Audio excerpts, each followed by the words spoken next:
12 benepisyo ng kalamansi sa kalusugan ng tao. Number 1. Pinababa ang chance ng stroke. Ayon sa mga pagsasaliksik, ang pagkain ng mga prutas na citrus tulad ng kalamansi, orange at suha ay ibinababa ang panganib ng ischemic stroke sa mga kababaihan. Ang mga tao na kumokonsumo ng mataas na citrus ay may 19% na mas mababang panganib ng ischemic stroke kaysa sa mga hindi kumokonsumo ng citrus. Number 2. Pinalalakas ang resistensya. Ang vitamin C ay mainam na immune system booster ng katawan. Salamat sa umaapaw na likas na vitamin C ng kalamansi. Ito ay tumutulong magpalakas at nagpapabuti sa resistensya ng katawan upang labanan ang iba't ibang mga karamdaman. Ito ang dahilan kung bakit kalamansi ang madalas na iniinukahi sa mga taong dumaranas ng panghihina at may karamdaman. Number 3. Nagpapaganda.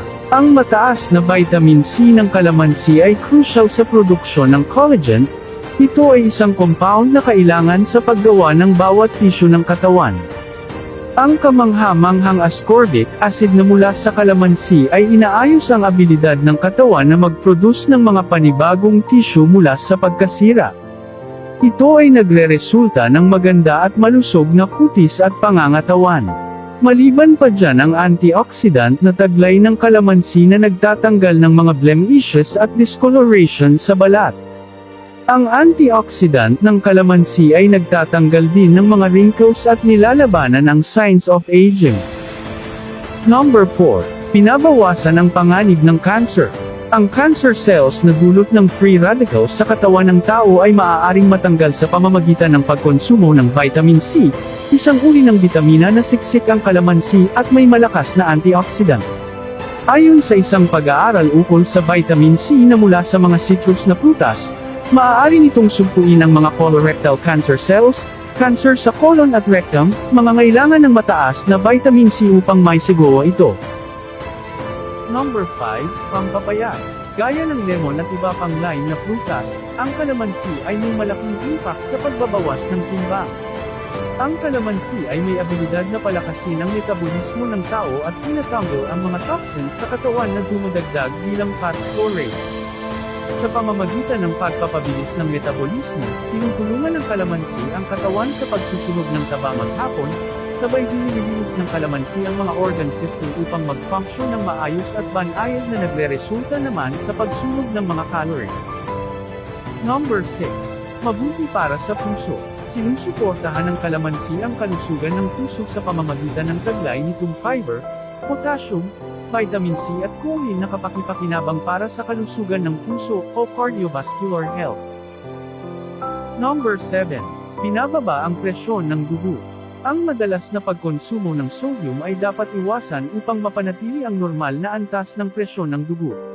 Salamat sa mataas na potassium content ng kalamansi, ito ay may mahalagang benepisyo ng vasodilation na kung saan pinaluluwag nito ang mga blood vessels na nagre-resulta sa pagbaba ng presyon ng dugo.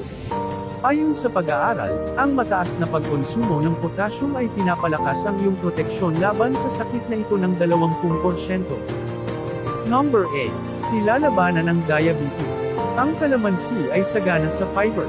Ayon sa mga pag-aaral, ang mataas na fiber ay nakakapagpababa ng asukal sa dugo. Pinapanatili at kinokontrol din ng fiber ang asukal sa dugo, lipids at insulin ng taong may diabetes. Number 9. Kinokontrol ang cholesterol level. Natagpuan sa mga pag-aaral na ang juice ng kalamansi ay nakakatulong upang pababain ang level ng cholesterol.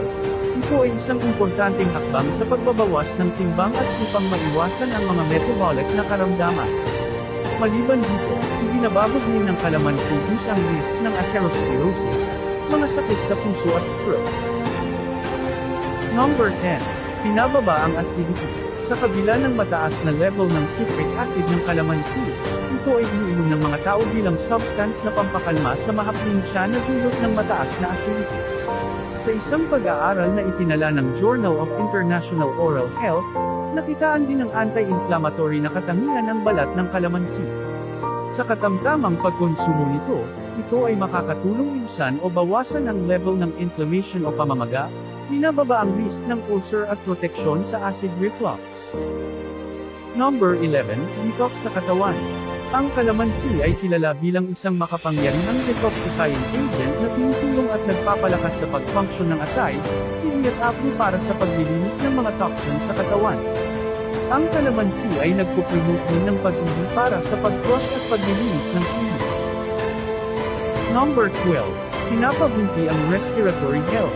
Ang mataas na citric level ng kalamansi ay tumutulong ibsan ang mga plema at sipon, na kung saan ang infection ay naninirahan at nagpaparami habang sabay na pinapakalma ang pamamaga sa lalamunan at daanan ng hangin.